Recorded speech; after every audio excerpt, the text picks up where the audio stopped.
there's the Pop Smoke situation. Mm-hmm. Did you know him? Absolutely. Okay, you guys were close? Got a song with Pop Smoke that never came out. Really? Mm-hmm. What happened to it? He died.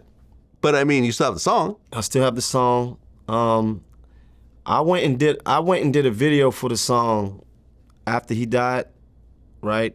So they got this thing that they do on Canarsie, Pop Smoke Day.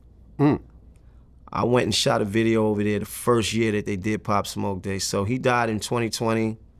2020 summer, I went over there. I think it's his birthday, and we shot that. I went to his funeral.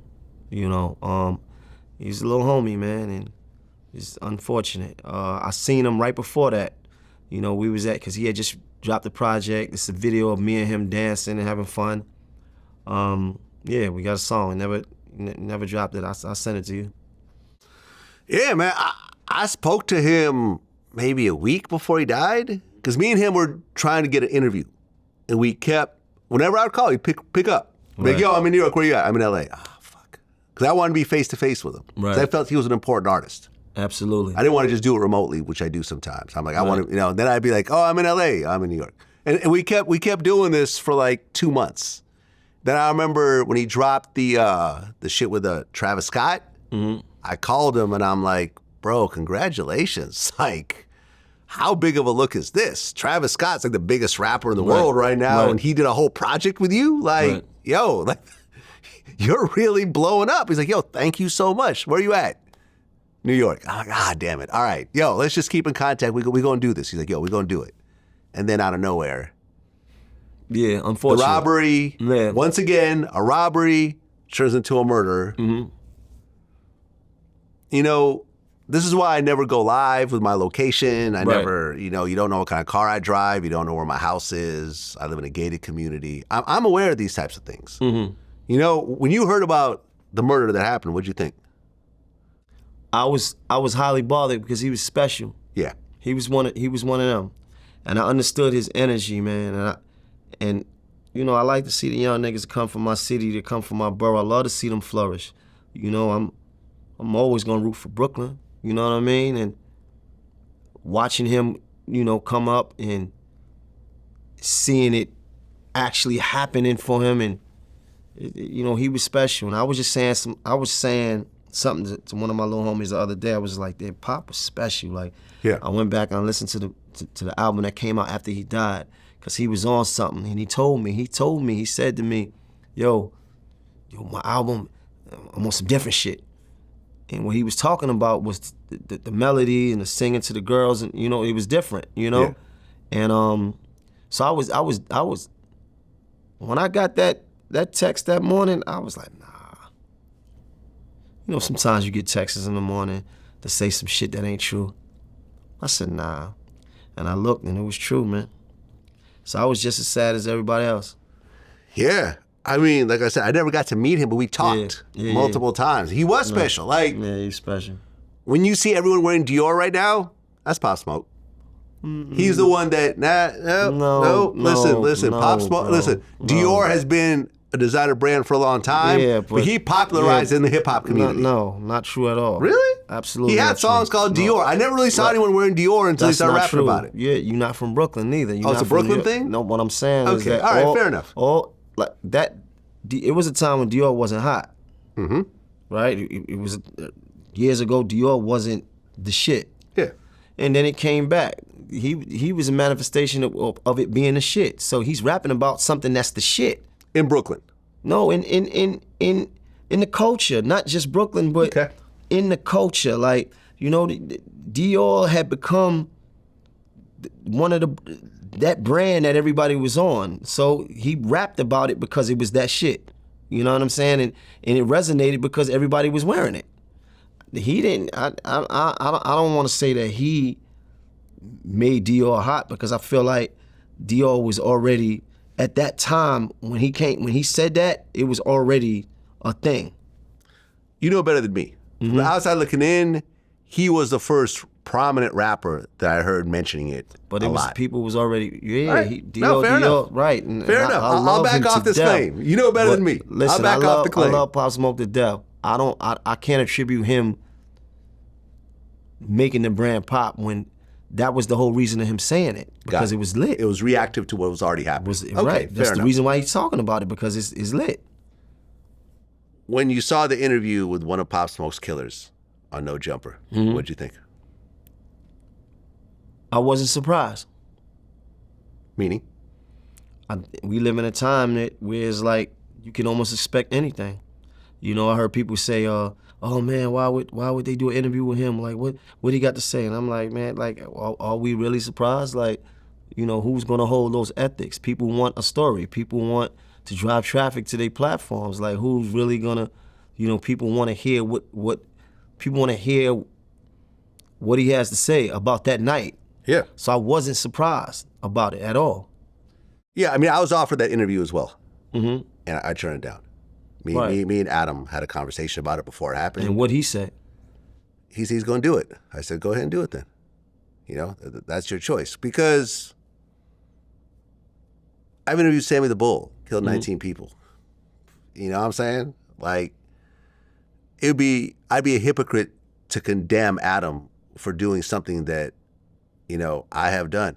I interviewed No Plug, who killed Bankroll Fresh in self-defense. People hated me over that shit.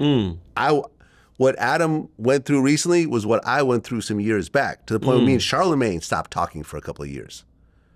You know what I mean? And it wasn't until a couple of years later when TMZ released the footage of what happened that night, and you see Bankroll Fresh waving around a gun. And, you know, and the stories now match up that No Plug said, we were shot at first. We returned fire. He got hit. I turned myself in. They went through the surveillance footage. Right. And they dropped the charges. You know what I'm saying? Like I mean, I've had home invasions happen where I thought I'd killed someone. Like, you know what I mean? Like, I'm all for someone protecting themselves when their life is in danger. I'm 100% for that. If you try to kill me, I'm going to try to kill you. You know what I mean? I feel that's fair. Right. Now, when the person who dies is more popular, then of course people are going to be viewed a certain type of way. Pop Smoke was an icon at the time. So anyone talking about the situation is always going to be like, man, fuck this dude and fuck who's ever interviewing him and this, that, and the third. But listen, it was an important moment in history, a tragic moment in history in hip hop. And I think people wanted to hear that story. And, you know, look, the kid was like 16 when it happened. You know, I mean, me and MC8 were talking about how, you know, in the same age, MC8 went along to robberies. Right. Any of those robberies could have turned into that. Right. We all have. You see what I'm saying? Like, you go to rob someone with a gun, you are fully aware that someone might die in the process of doing this, including yourself, including your best friend, including the victim, including innocent bystander. But when you're a certain age, I don't think that the way you understand that is different. Yeah. And a lot of times, you know, like, for example, I interviewed Terrence Gangster Williams. Like, he killed his first person at like 11 years old. How nervous were you in that whole situation? Or were you so young that it just didn't really register the seriousness of what's happening? That's what I was about to say. It wasn't nervous. I was excited, because you got to keep in mind, I'm with my brother, somebody I want to prove a point to. So I'm like, yeah, I'm about to show him I ain't scared. I can do this. So you got somebody you look up to, you love, you respect, and they bring you like, you ready? Yeah, give it here, I'm ready. A lot of times these older dudes will use these kids to do their dirt for them, because the kids don't know any better. You give a kid a gun and say, go do that. Do they really have the mental capacity, because they're trying to impress this older person, to really understand, no, this is wrong. I shouldn't do this. You know, like I said, like you said, you've been in situations that could have gone down like this. Oh, I have. I mean, in fact, you went to jail for kidnapping, right? It could have been a murder.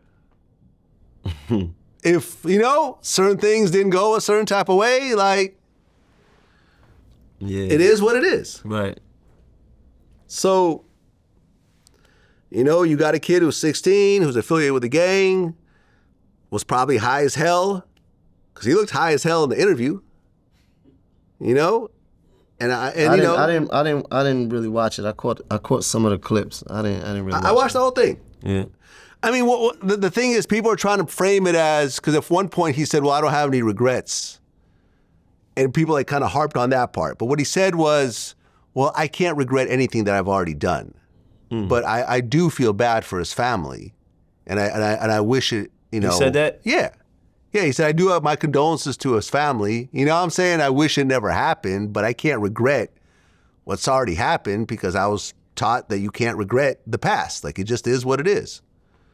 But it was a fucked up situation, man. And I remember I screamed on his manager, on Pop Smoke's manager, because he was supposed to help. He reached out to me when Pop first came out to do the interview. Then he just would never respond to any of his DMs. You know what I'm saying? And I'm like, I wish I'd interviewed Pop, because my type of interviews, he would have gotten to tell his life story. And he left the world without that. He didn't have any real interviews. So you don't really, if you didn't know Pop Smoke, you didn't really know who he was. And I felt that he was important, and we should know who he was. So I was tight about that. Wow. I didn't think about that. Yeah. Yeah, think about it. He has no interviews. Little things here and there, but nothing to describe. This is how I grew up. You know what I mean? This was my upbringing. This is how I got into music. This is how I put my biggest songs together. This is sort of, you know what I mean? Like the trials and tribulations, because I mean, listen, all these New York drill dudes, I feel like they're all taking the Pop Smoke blueprint. Yeah, but it was only one of him. Yeah, but he started that.